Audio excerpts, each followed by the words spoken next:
किनके रहत समाना ओ दयाल पीर हे भैया अरे कहीं को राम कहीं श्री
लक्ष्मण रहत समाना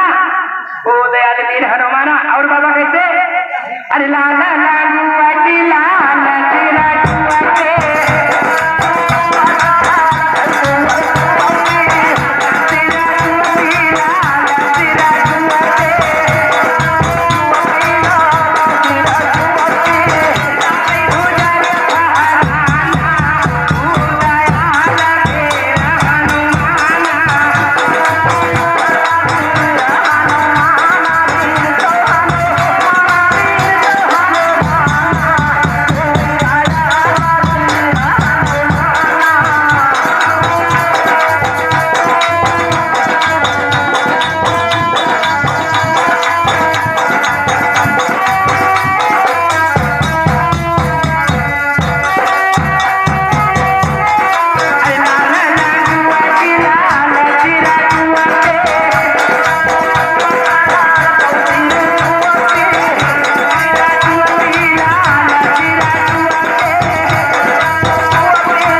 लाल सिर टोपी और लाले ध्वजा फहराना वो दयाल वीर हनुमाना। तो कैसे अरे हुआ तैया लामा लाला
करूंगा।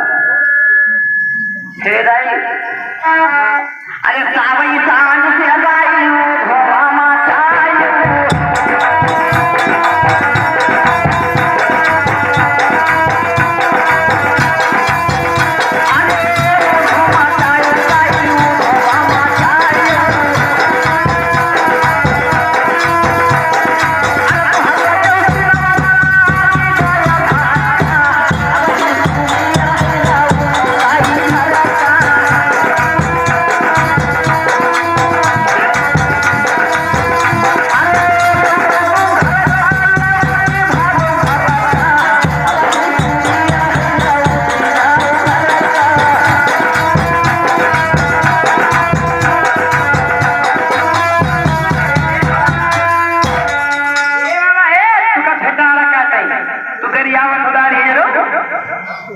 शुद्ध सुजवानी कार्य हेलो बताओ सिधाई में कोई बात नहीं मैंने दाढ़ी चार पकड़ ली कोई साधु के कदर ना आजकल करते हो तो कौन साधु हो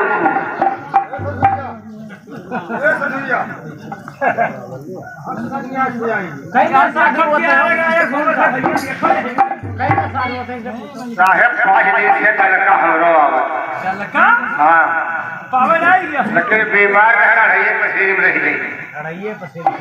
ए बाबा तू साधु हो अरे कौन साधु हो हाँ साधु नहीं है हमने कहा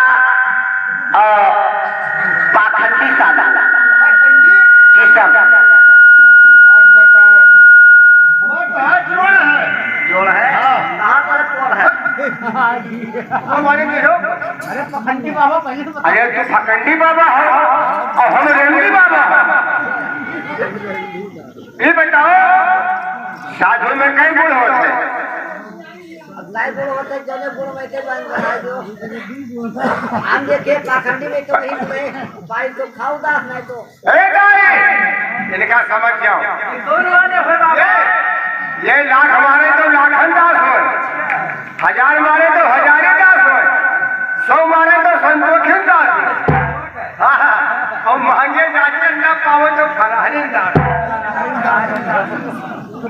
ये बताओ खाओ बाबा हो के जाओ बाबा बाबा पाई ले तो खा ले नहीं ये पाओ तो मारी मैं ब्रह्मचारी हम कौन साधु हुई माँ से मंत्रा खोबई खाओ और नरक पर ही तब कलक जाओ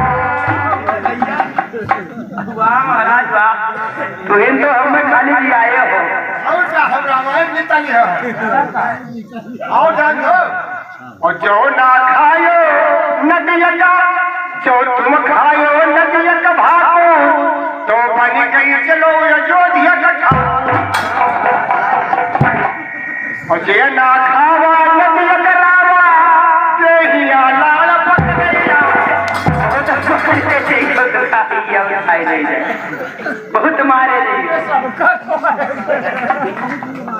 भैया बाबा भाई के गात है ए भैया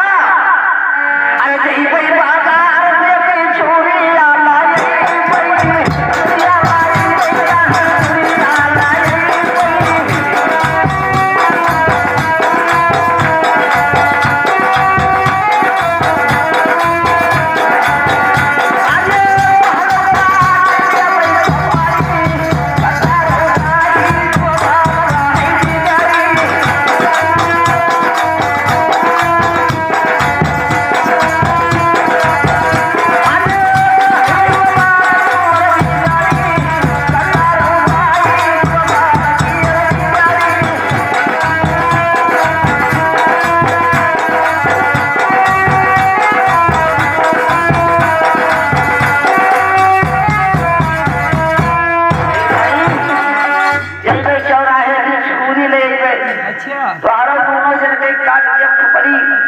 कतरौ दाई जवान के बिगड़ी हमारे खोपड़ी काट दे तू जवान के बहुत बहबा जवान के बाबा जब न होई तो ये बीमारी झेल ले काहे क्या अरे चलो भी है तो दुख सुख तो लागे रहत है तो कैसे अरे यही पाकर ये बताई दोनों जलवा नहीं पई